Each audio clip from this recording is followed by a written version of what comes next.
Welcome to Stories Untold, a podcast about immigrant entrepreneurs, the businesses they've built, and the challenges they've faced along the way. I'm your host, Sharzad. And this is Panis. Each week, we sit down with entrepreneurs from different backgrounds and talk about how they build their companies from ideation to execution.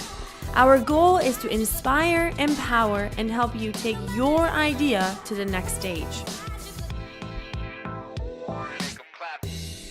On today's show, the story of a Chinese technology enthusiast with over 20 years of experience in executive roles at some of the most respected Silicon Valley companies. Chia-Lin Simmons and her family immigrated from Taiwan to the US in the early 1980s when she was only 8 years old.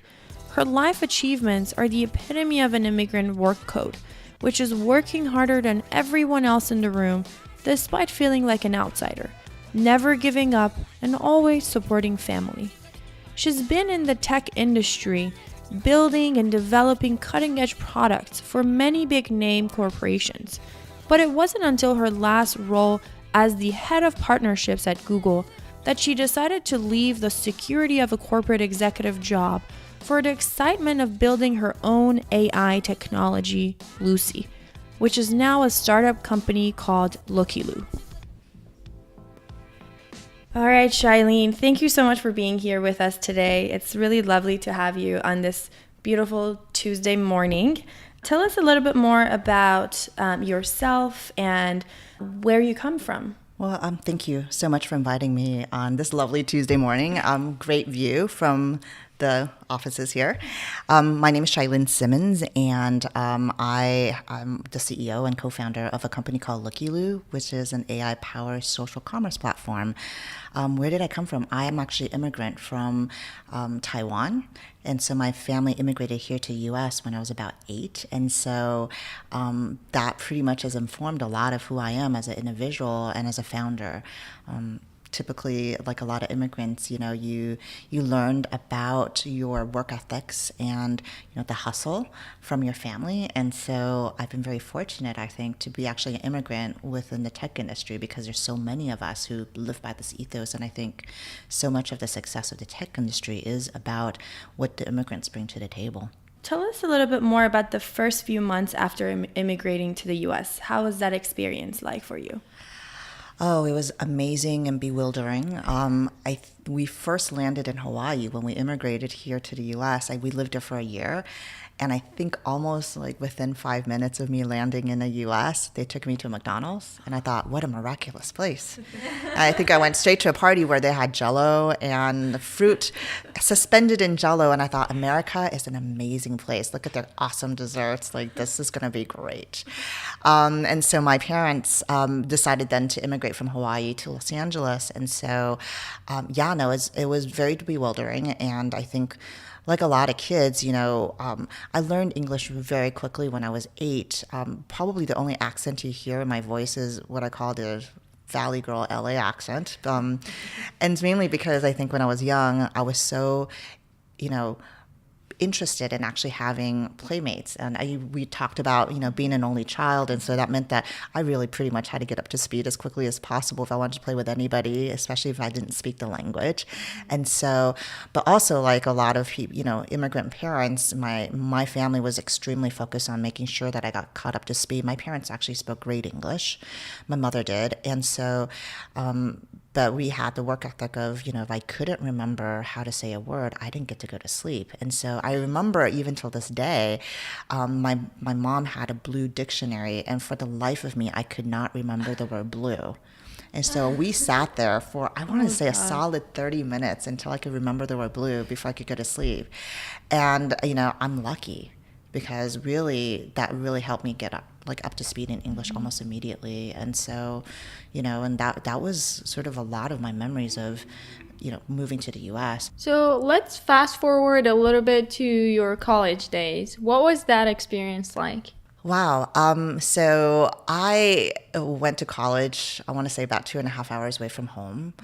And because, like a lot of kids, I actually had gotten into Pomona College. I lived near the Claremont colleges. I grew up in Claremont, and I took voice lessons there. And desperately, my mom and dad wanted me to live near home. I I believe my mom said, wow, if you went to school in Pomona, I could come over all the time and help you do your laundry. And I did everything I could to bomb my interviews there. I did not get in, and I think I was the first of my voice teacher students to not get an acceptance letter. She was flummoxed. She could not figure out why. She's like, it's never happened to her before, until she found out that I scheduled an interview at a school that was literally 10 minutes from my house and did not show up.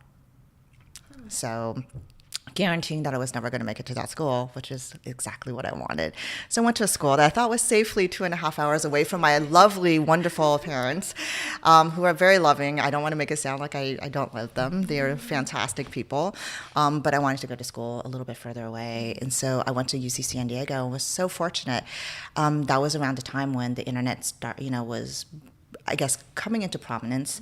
I saw the first Mosaic browser in 1993, and I said, I don't know what that is, but that's what I want to do.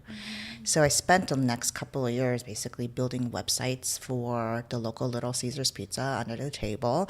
When Blink was a very big thing in HTML in the early days, and learned how to HTML program, and learned all about sort of like internet universal access issues and all of those things. Was very fortunate. So it was a great place to go to school, and I caught onto an industry at the right time.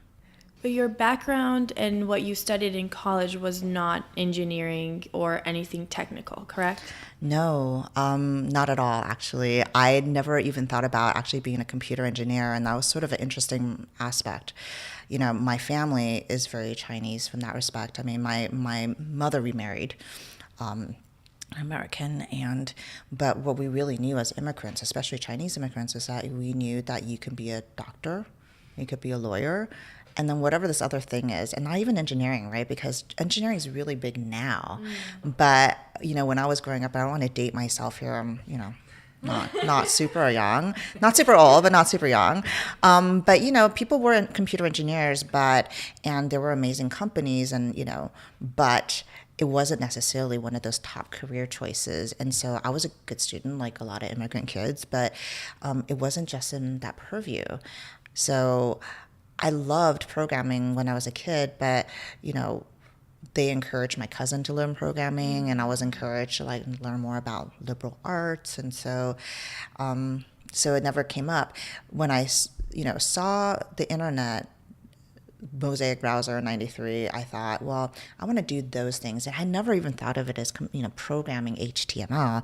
I thought it's kind of like designing a magazine, except that you're using a different type of methodology to do it. So even then, the approach for me on working in a tech industry was always that, I'm approaching this as a publishing industry perspective. I thought I was going to help publish books and magazines. And so I went to a publishing course, actually, the Harvard-Radcliffe publishing course, and was the only person who knew how to do HTML.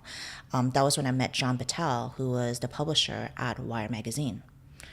And I said, well, you guys put out something called Hotwired. I want to work there. And, he has been an incredible person for me to sort of learn from. So he actually gave me a little tip at that time. He was like, look, if you send me something in a mail and you handwrite it on the envelope, then I'll definitely get it, because my admin will know that it's personal and he'll just send it straight to me. So I sent him my resume, handwritten on an envelope. And got a job at Wired. And how long were you at that job? And what was your next step? Yeah, funny you should say that. My first 2 jobs, I think I had each for about 6 months. It was in 1995. I moved to New York to take a job with News Corp, and was the producer for the lifestyles and book section. Literally, you should never put a 22-year-old in charge of an entire section, and telling the former editor, one of the former editor of Vogue, you need to turn in your projects now, right? But I did, and deliver my projects, and then within 4 months, did the HTML work in the pages, and then got laid off because Rupert Murdoch decided to invest in Star Satellite in Asia instead. So the company disbanded, and I found out along with the rest of the company that we were all going to get let go in a newspaper, and we arrived at work. So then I took the job at Wired, and at Wired I worked for 6 months because they were trying to go public at the time, and we failed to go public. Or last in, first out. A few years into working, you decide to go to business school. What were you mostly interested in learning by going to business school? Yeah, no, that's a really great question. At the time, had been offered a VP of marketing position. So I really pride myself, I think, that in my early career as being somebody who was completely unafraid of technology. And let's be candid, I never learned to program, but I liked to do it, so scaring most of the engineers I worked with. But I was certainly not afraid to ask questions and deliver products. And so at the time, there was great opportunity to go to a startup, working for an amazing women CEO that I still regret not taking. But what I was also seeing was that the industry was changing. I call it sort of like the Wall Street ization, right, of the tech industry, where MBAs were suddenly deciding that they weren't going to go to Wall Street. They want to do this new thing like tech. All these companies were going IPO, whether or not they should have or not. The company I had been with before, software.net, had gone public. And so I was part of a public, company that went public. I got my first sort of, real options that got money, and I was ecstatic. My parents still didn't understand what I was doing. And, there were so many MBAs coming on board, and they seemed to have a level of savvy that I didn't feel like I had. And the reality, too, is that, I think for a lot of women and people of color out there, I felt like an imposter syndrome. The industry was doing well. So I felt like I was riding on a really great industry, but were people taking me seriously because I was young and I was a woman and I was a woman of color? Were they going to take me seriously? And it felt like all these MBAs were getting a lot of attention because they had this credential. So I thought maybe this is what I should do. By then, it seemed like the industry was too exuberant, very odd. Nobody was making money and nobody cared. I would still say that there's some level of that happening, which That's around what year? This was around 1999. Okay, so closer to the 2000. The bubble was coming. I felt that things weren't quite right. So I wanted to take a step out, and that's what I did, and I dodged, right? I left and went to business school.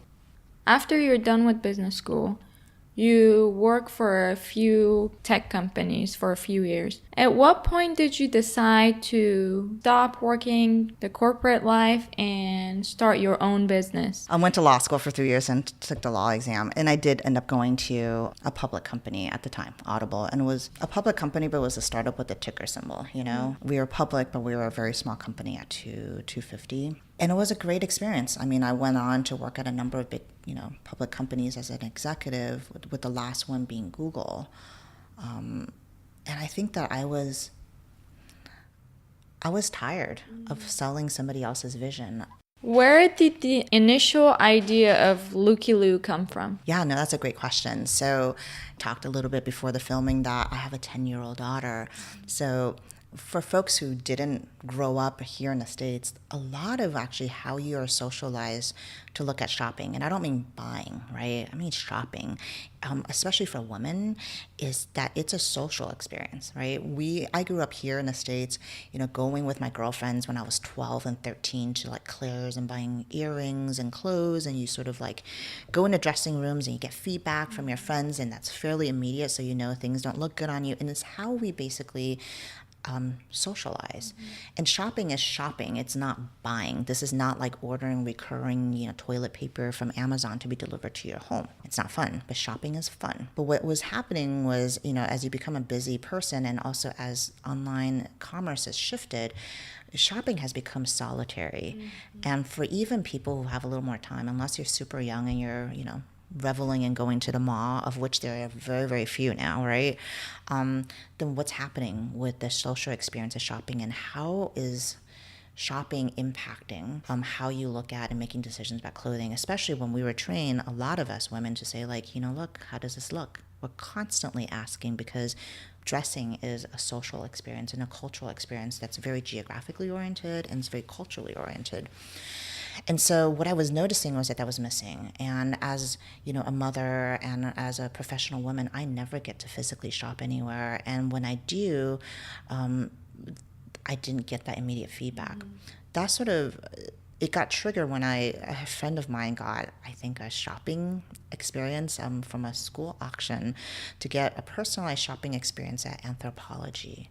And so she gathered, I think, like 7 of her closest friends and at 8 in the morning, which is very early on a Saturday, to go shopping, but the only time moms have. So you go, and these personal shopper helped you, and then I was there with 7 women, and we're drinking champagne, and you're like looking at each other, trying on things, and women were able to be frank with each other and say like, oh, well, that really look, it's a great color, but it's really, it doesn't look like it's right for you, right? And it was so helpful. And those clothing are still things I kept, and especially because some of those women are not women I knew. Well, it was a friend of a friend.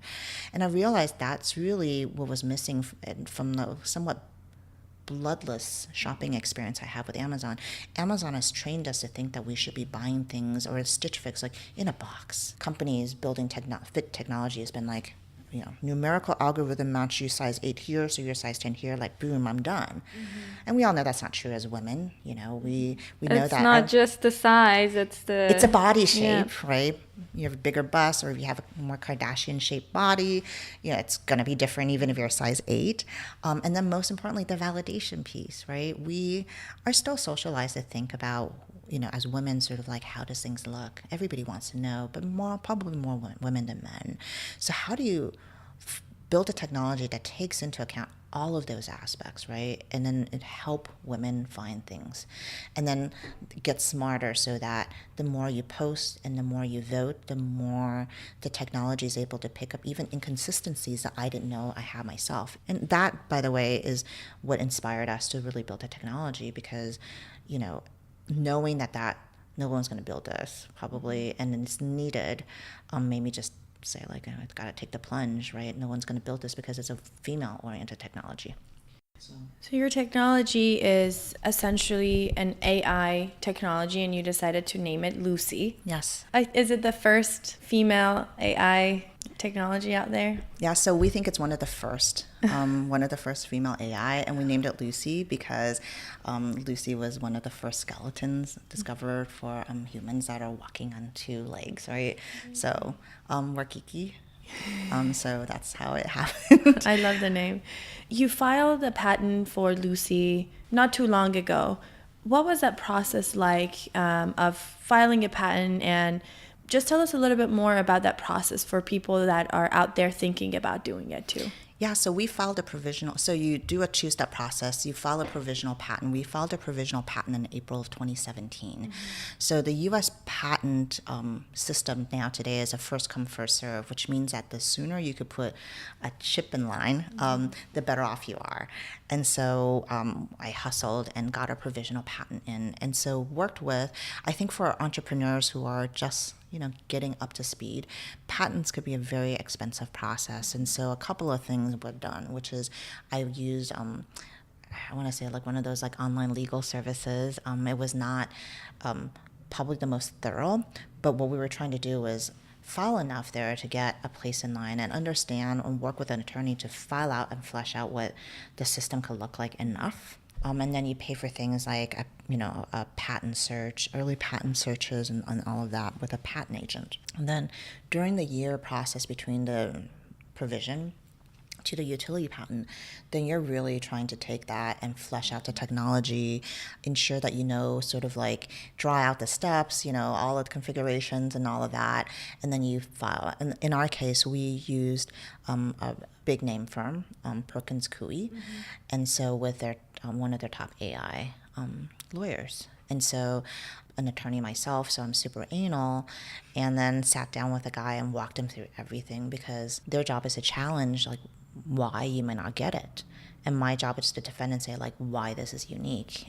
LookyLoo is a product that is geared towards the female society, and you being a female founder, I got curious whenever you were talking about how you were searching to find and bring on a team, and mostly the names you were mentioning were guy names. Is there any particular reason why you wanted that male interaction or male point of view in the process of building your team and building your company? I think the reality is that it is almost impossible to find female tech partners. In my 20-plus year career, I know a handful of women engineers. Don't think I didn't ask them. I have. But ultimately, the reality is that you have to build a company. Like I said, it's a marriage. And so you've got to be working with people that you know that you're going to get through some pretty rough times with. Like, remember, highs of the highs, lowest of the lows. It's the people you want to be able to battle through lowest of the lows with. And so you don't, in a way, get to choose who those individuals are. You just know who you've gone to battle with, and you kind of have to pick from those people. It just so happens that most of the people I worked with were men. But that said, I mean, because we're a female product and I'm the product lead, it seemed imperative also to ensure that I wasn't the only female representation in the company, even though, we desperately want to hire more female engineers. In fact, I just got off the phone with some folks at Berkeley, UC Berkeley, for their AI ML club, and I asked straight on, like, how many women engineers do you have in your AI ML club? And, like, can I talk to them? Like, can I just send a job description for internship? And, it will be probably 15% of that entire club of 80 people. Chia-Lin, tell us a little bit more about the way in which you've been raising funds for LookyLoo from the early stages up to today. Yeah, so we haven't been raising funds, and that, to be perfectly candid, was by design. My co-founders and I, we do a number of different things. I'm on the board of directors for a company, so I'm drawing like I have money and do some consulting work. So we haven't really had to raise any funds. All of it has been sweat equity. I'm writing checks out of my own personal checking account, and it's because as people who've been working in the tech industry for years, the biggest concern is always that nowadays it seems like if you're a founder, it's about how early do you raise your money, and like whoever raises a lot seems like they're like winners. Call us old-fashioned, but we're product people at the end of the day. We wanted to build a product, and we don't think necessarily, at least the early stage of the product, that we needed to basically raise money for it. And I think the expectations nowadays for angels is that you build enough to come to the table with, and that's what we are doing. And then really at the end of the day, it's about network. And being unafraid. I will say, honestly, I think the biggest challenge for a lot of founders, and I've seen like female founders, is, are we afraid to step in front of an investor and ask for money? I think it's not natural for most people, female or male, to go out and, say, look, I'm great, and so are my co-founders. We're awesome people, and we're building a great product that you don't know if it's going to really do well or not, especially at this early stage. But you believe in us so much, even though you don't really know us very well, vaguely, and you're going to write us a $100,000 check. It takes a lot of gumption to do that, and I think that's the training and the constant sort of pitching and in getting over the fear. In your experience, what has been the most challenging aspect of being an entrepreneur? It's conventionally, I would say that no matter what, it's always fundraising, right? That aspect of like asking people for money is just unnatural. Like, I think we're all taught, especially immigrant kids, right? You're taught to like work hard for every buck. And like, if you're an immigrant kid, you're going to work 300 times harder. So you don't need anybody. You're going to, your parents taught you to be self-sufficient.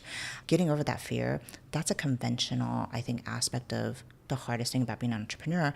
But I would say, again, that emotional aspect. It's the ups and the lows, the loneliness, right? Because, what'll happen is giving up the executive jobs or the full-time cushy jobs and all of that, and your family telling you things like, you left Google. Like, what's that about? Like, why? And just to pursue a dream. It's not, for a lot of people, that just doesn't seem natural. Right? And so feeling like isolated and feeling like you have a lot on your mind, you often can't sleep very well because there's a lot of weight on trying to be successful, because so much is riding on your ability as a team to go out and raise money, to build the products in time, to get your partners in line, to build things that isn't hijacked by your partners, or building things that your partners will like and will use.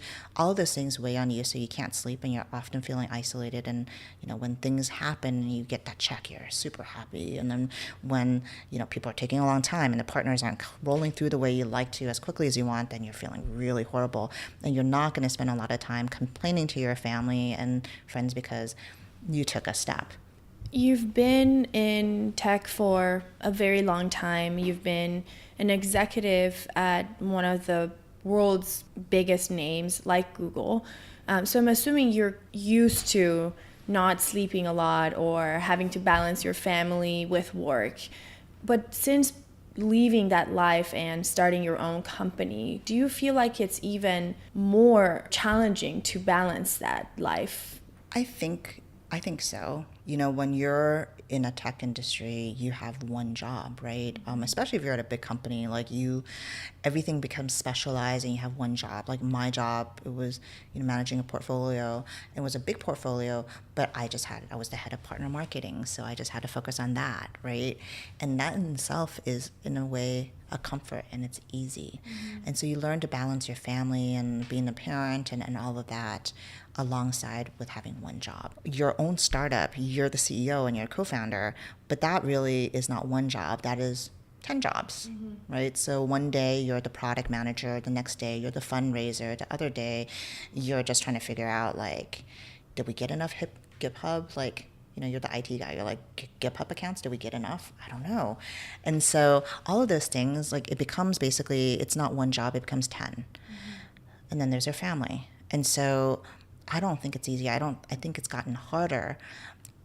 I can't remember who it was, and that said something about, like, it's kind of like having burners on. You can't have anything more than, a couple at a time. So you're going to give up your health, sleep, or your family, or your work. And so any one time you could have 3 lit around the same time, but not all 4, and prioritized. And so what I've given up is probably the health portion.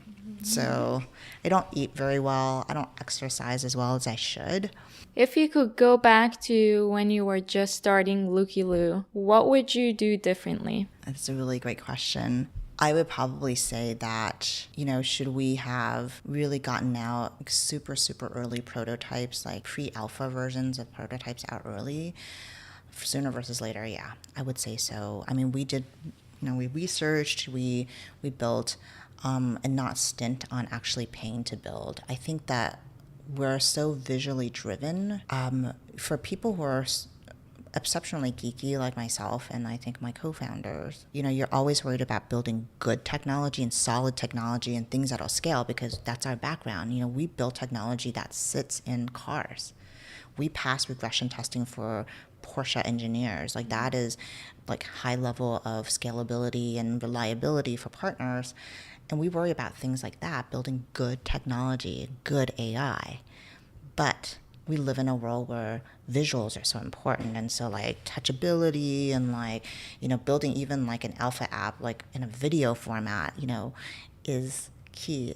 Do I regret that we didn't spend money on building some kind of glitzy looking faux app? Like, I've seen things happen in this industry. Yeah, maybe a little bit. But there's still a little bit of us that rebel against that. That's why I'm saying, like, you have to find the right co-founder, because, like, look, I mean, I know founders who are like that, and I hear them say it. In my mind, I understand what they're saying, because that's a reality. And then I'm co-founding a company with somebody who shares my vision. So if I had to say that, I was like, I probably maybe would have leaned a little bit closer that way, because it's more realistic of the people you're in an industry with. How do you see the world of AI getting integrated in our day-to-day lives in the future? I think it's getting there already. And that's, by the way, what's so scary. We spend a lot of time, and you'll see me kind of going out and talking about why it's important to have diversity in AI, is because it's almost there. Like today, when you pick up a phone and you want to call, like, American Airlines, they are sophisticated AI for customer support. You don't actually talk to a real person until at the very end, when they triage you to death, right? And that's all natural language, like, AI at work. When you go and basically shop for things online, there's smart machine learning in the back trying to help you and bring things to your vision.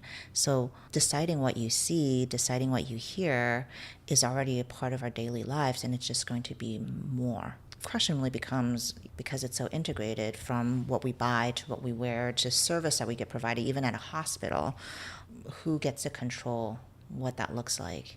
And whose viewpoint is there, and how do we change that, and how do we ensure that there is a diversity of viewpoints there, so that the AI isn't just thinking one set of people in society? That actually is the kind of stuff that keeps me up at night, probably too. Are we doing the right thing? But I don't believe that AI will take over the world.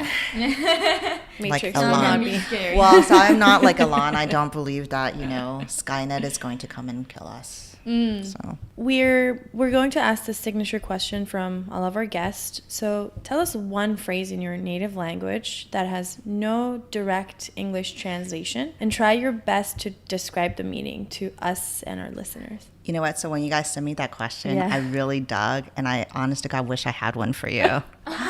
I'm going to lob this one back to y'all, and the reason why is this: I literally was struggling to find something that had no direct translation. So I think that it's sort of an interesting Asian American experience for me. I came so early.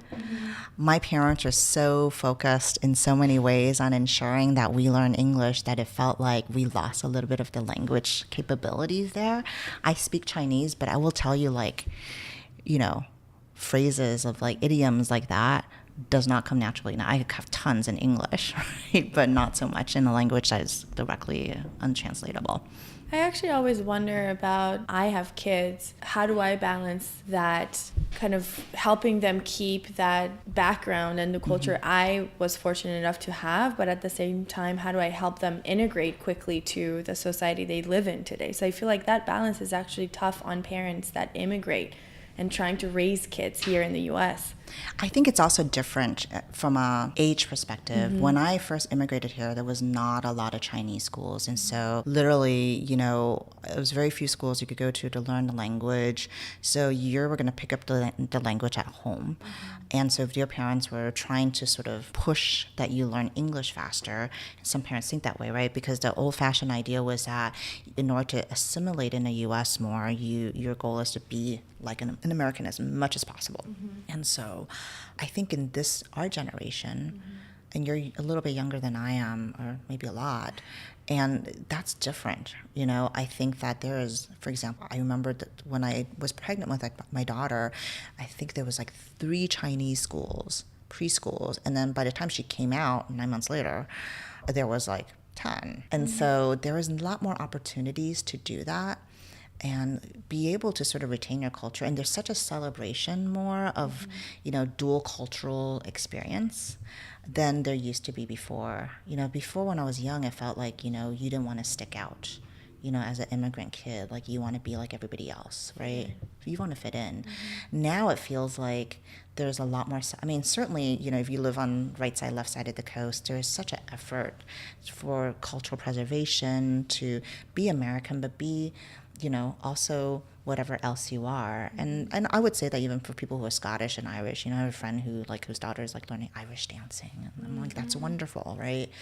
And, that's probably a good thing. For myself, my daughter, I'm trying to, I've forced her to go to Chinese class, every Sunday for, years. So hopefully with less feeling of floundering.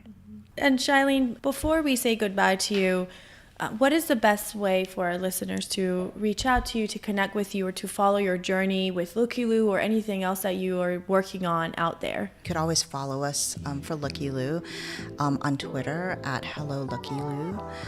That's our handle. You can follow me at Twitter as well. Chia-Lin Simmons, all lowercase, all together. It's probably the best place to find us. We're under similar names on Instagram and everywhere else. Thank you so much for being here with us today for an incredible episode of Stories Untold. We wish you luck with all your future endeavors, and we're glad you were here with us. Thank you so much for inviting me. It was fun talking to you guys.